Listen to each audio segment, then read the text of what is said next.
Can you change an entire offensive line in this upcoming draft? I don't know about changing an entire offensive line, but I think you can do so. You can hit 40 to 60%. I mean, 2 or 3 starters, which I think Seattle needs probably at least 2 or 3 starters along the offensive line. I think we feel good about, we've got a tackle that we feel good about. And that's the most important thing, is having a left tackle that I think you're going into the draft with the mindset that, like, this is our guy still. That, to me, is the most important part of an offensive line. It's a stylistic shift, obviously. You're going to hear so much about these zone scheme offensive linemen playing for Clint Kubiak. You're going to prioritize athletic ability, perhaps even versatility more so than guys who have this hulking power. The summary of this year's mock draft, if I had to make it a short summary, would be 2 things. One, variance in how people see players that are first-round locks this year. What I mean by that is there are guys who I have heard from some people around the NFL that are top 10 locks, and others who are convinced they are borderline round 1 players at all. So guys who might go 10, they might go 27. The other part of the summary, I think, is it's a better year to have picks, let's call it 70 to 120, than it is 1 through 12 relative to where it would be on average. So as we are Cam Chancellor days away, that would be 31 days away from 31 days away from this draft. How would you compare it in totality to its peers of the last few years? Yeah, so last year I think is the one that people are going to ask about the most because we have recency bias in life, right? We just tend to compare things that took place right before or right after the event that's in question. And last year's draft was just, so top heavy, right? 6 quarterbacks in the first 12 picks. I don't know when the 6th quarterback will be taken this year. I think there's a pretty decent chance, though. It's like, decently into or midway through day 3. So a very stark contrast to last year where Bo Nix was the 6th quarterback off the board at pick number 12. And then guys like Brock Bowers falling to 13th, right? The idea that a player of Brock Bowers' caliber who would go on to have that spectacular of a season would fall to 13th speaks to how strong the quarterback class was last year. It's just so much different this year because I think there are, and this is just my opinion, but I've been using scouts and executives and coaches around the league who have studied this class to gather some of their perspective, and I haven't got a ton of pushback on this. There are 3 players that if I had to bet the mortgage of somebody who's got a large house on it, I would say are top 10 locks this year. 3 only, whereas last year I would have said the number was 7, maybe even 8. Those 3 players are Cam Ward, Travis Hunter, and Abdul Carter. Name a draft prospect other than those 3, and I can give you a scenario where they don't go in the top 10. This is assuming that nothing bad happens to those 3 guys, injury or off-field concern over the next 31 days. It's just so different compared to last year where the 3 quarterbacks were going in the first probably 3 picks, but definitely early. The 2 wide receivers, Malik Neighbors and Marvin Harrison Jr., were going to go very early. Joe Alt and also J.C. Latham were going to go very early. And then I felt confident that we were going to see Rome Odunze somewhere in the first 10 picks. So call it 7.5 compared to 3 this year. Just very different at the top. So what does that mean for 18? Obviously, there's going to be a lot of picks between, it sounds like 4 or 5, maybe 10, and somewhere in the 30s or 40s that are all going to be kind of in the same-ish range. Is it a good year to trade down from 18? Is it a good year to just pick at 18? What do you make of that part of the draft? Yeah, I think it's a good year to just pick at 18 for this reason. I just don't know what the appetite will be to trade up. Maybe you see a 19 or a 20 to 18, right, where it's like, some team is just making sure they don't get sniped by a separate team where they think is hot on the trail of the same player. I think my stance on what it means to pick in the middle or the second half of the first round is this.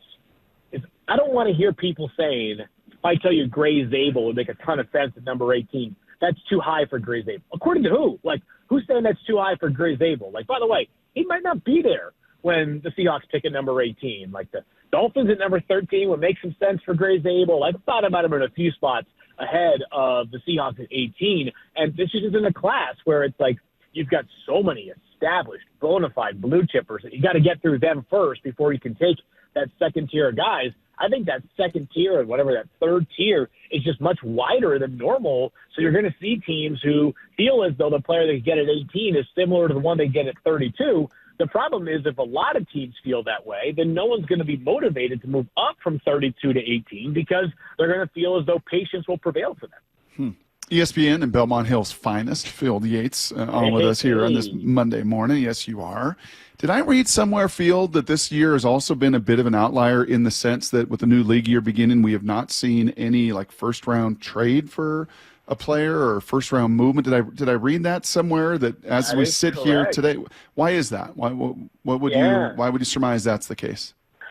I think part of it's probably randomness, just the fact that there haven't, and we've also had a couple recent trades that have involved so many picks being shipped in future years, right? We had the Trey Lance trade, or the trade up, I should say, which netted Miami 2 extra years of first-round control. We had the Deshaun Watson trade, which netted multiple years. I think it was 2 extra years of first-round control for Houston from Cleveland. The Jared Goff trade, we just haven't had one of those over the past 2 drafts that has catastrophically impacted one team and probably benefited the other, like the San Francisco trade did, even though they had a lot of success. I don't think it's, part of the reason why San Francisco is kind of gutting the van right now is because they didn't have as much draft capital or as much draft success of late to replenish some of those key veterans that they are now having to move on from. That's part of it. And I also wonder if, while we have seen more aggressive GMs in the NFL, I think I've noticed trade activity going up. I think what we have also seen is that they're unafraid to do the stuff that might be perceived more around the margins, day 3 picks or round 3 picks, third round picks going for players, right? Like DeAndre Hopkins going for, I think it was D-Hop and like a 5 for a third round pick. So we've seen a bit more activity later on in the draft, just not as many big needle moving trades in the first round. So I hope, because it's fun as a consumer and as an analyst and even as a fan of the draft, to see all kinds of crazy activity on night 1. I would be stunned if we don't have a trade, though, in the first round at some point once we're on the clock. I wonder if some of that comes from owners just knowing how obsessed fans are with the draft. I wonder if there is something from ownership in general saying, yeah, don't give up a first-round pick unless, you got a damn good reason, because our fan base is going to spend months kind of obsessing over this and building it up, not to mention the controlability and all the other parts of it. Own like a fan, you'll be a fan, right? I know, but there are enough owners that don't feel that way. That is true. Yeah. Hey, I wonder this, too, is, and I'm just thinking about this out loud, so if there might be an obvious example that I'm missing where someone can come back and just say, no, like that's wrong. But you think about some of these recent major draft capital trades. I mentioned Deshaun Watson and Trey Lance and Bryce Young, where I think the book has yet to be fully written. The stock is up, that's for sure, on Bryce Young. But, a year ago, we thought it was, a borderline, worst trade in NFL history type move.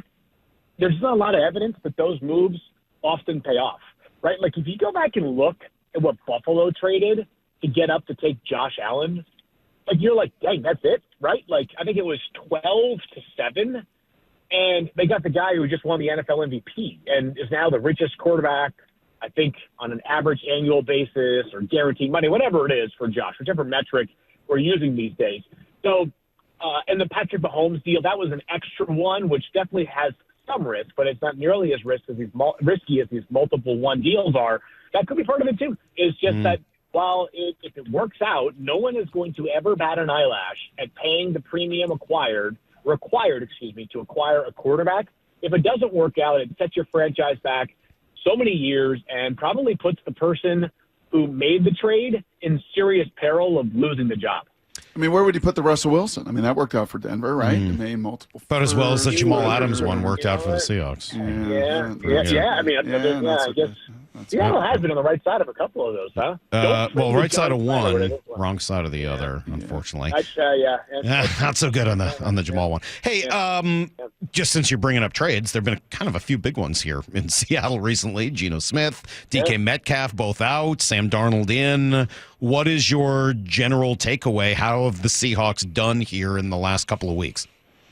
Yeah, these are kind of like dare trades or bet trades, right? Because it's not that Seattle, at least like on the quarterback one, I think is a bit more straightforward. The calculation, in their opinion, is that Sam Darnold for 3 years and whatever the number is. I think it's $35 million a year, let's call it.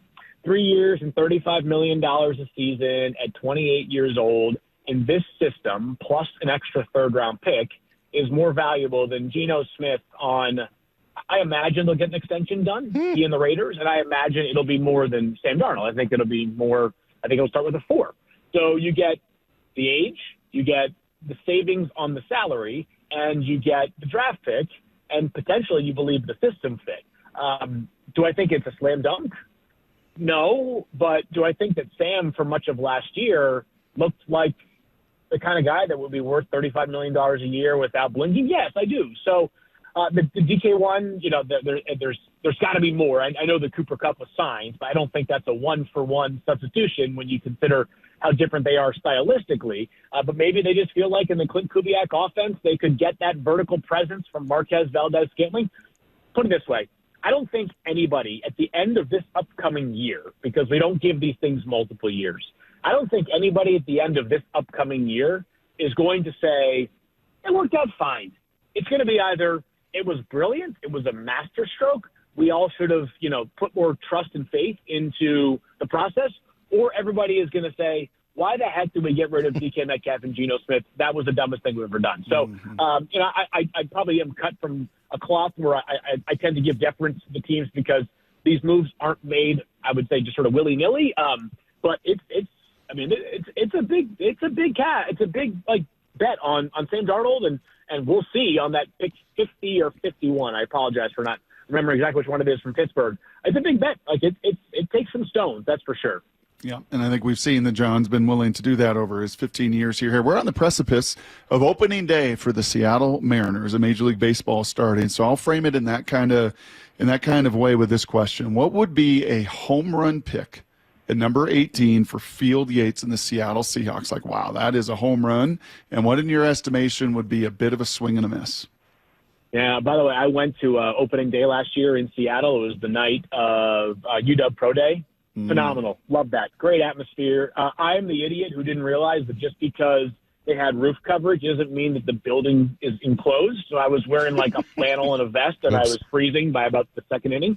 That being said, beautiful. I remember you tweeting about that. I think you tweeted about that last year. Yeah, it was great. It was great. So the home run pick, I'm a Gray Zabel guy. I really am. And he is a hand-in-glove fit for what they need to do along the offensive line and how they want to play. Clint Kubiak, of course. Clint Kubiak, excuse me. There are a lot of Kubiaks, guys. You gotta keep up with them. Clint is somewhere now. I think, is he San Francisco's 49er? Yeah. The 49ers offensive coordinator, I believe. But Clint, he needs these big offensive linemen that can really move. And I went down to the Senior Bowl, and it's just 1 week, but he was the best player I saw at the Senior Bowl that week. He was fantastic. He just completely dominated in offensive line and defensive line one-on-ones. There was no guy too big, too small, too fast, too nothing for him. And this offense needs to be better from guard to guard. It just does. And Sam is a guy who last year got good protection and played really well. When things broke down in the last 2 games of last season, the common thread was the protection was bad. So Gray Zabel would be, to me, a hand-in-glove fit. I'd be less optimistic if it were Tyler Booker. I just don't see the athlete. And I think Tyler probably ends up a little bit lower there. I don't see the athlete there. My guy Mel had Nick Eman-Wari, the safety out of South Carolina. It feels a little bit risky for me to not love a safety pick because I think Mike McDonald is the safety whisperer.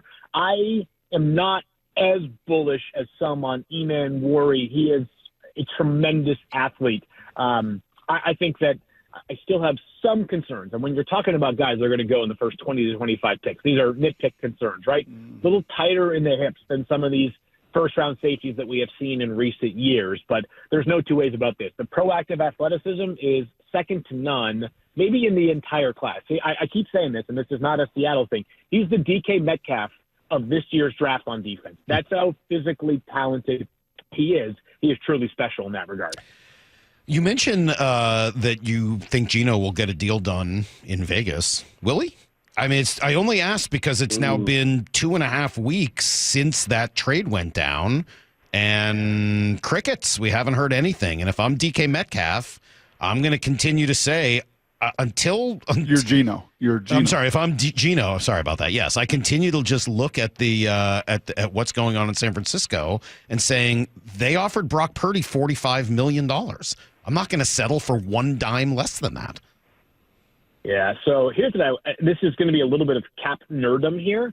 When Geno Smith had that roster bonus due on Sunday after free agency started, basically some thought that Las Vegas may have been motivated to do an extension by then because they could fold it into the new deal, the money that Geno was owed, and not have it count against their cap this year.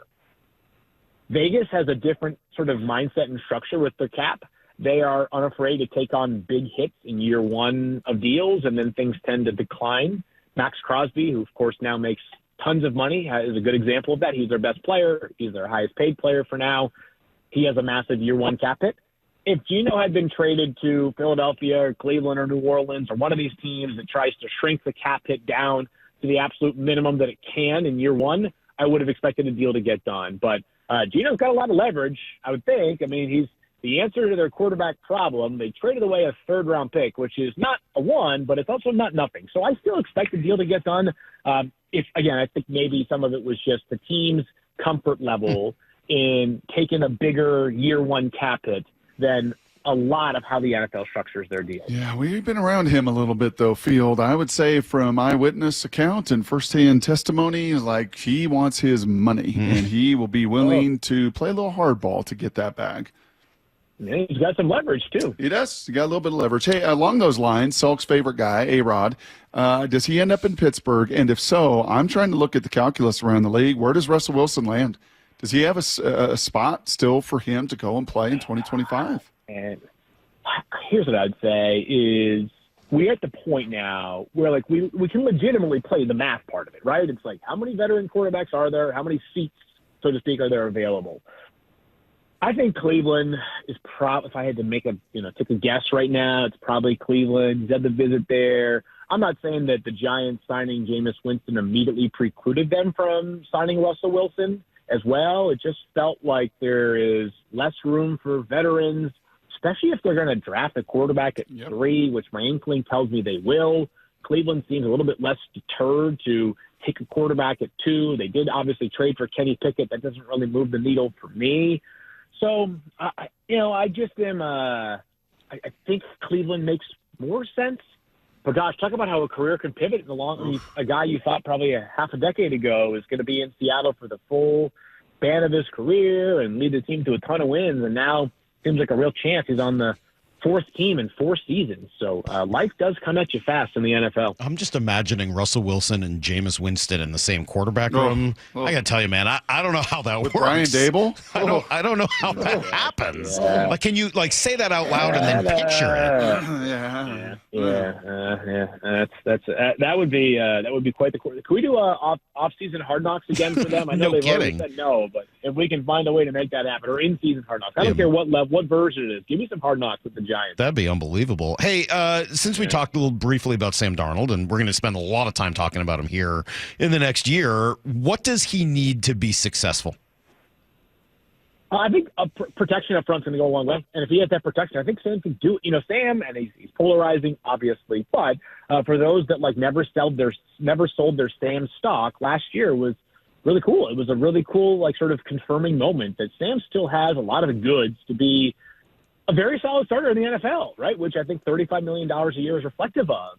If he has protection, he definitely has the arm. Sam is he's a good athlete. The NFL has this incredible wave of athletic talent right now at quarterback. He's not an elite athlete. He's a good athlete. He can certainly play on the go a little bit. You can move the pocket with Sam, but if you give him time and space, like he showed last year, he can really help you win meaningful football games. I get it. The last 2 games are just they're eyesores when you think back on 2024, but Sam was balling for much of this past year. And they had, a night and day wide receiver room relative to where Seattle is right now. Justin Jefferson with Jordan Addison, it's not the same as Jackson Smith and Jigba and Jake Bobo, much as I love those 2 players.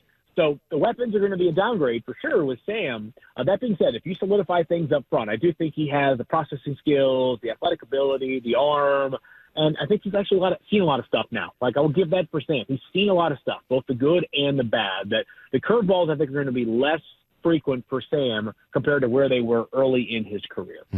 Great stuff, man. We appreciate it. Thanks for taking so much time with us this morning.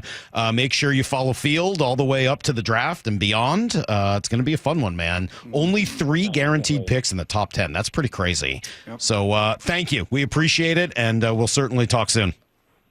Sounds good, guys. Talk to you soon. All right, there you go. There's Field Yates.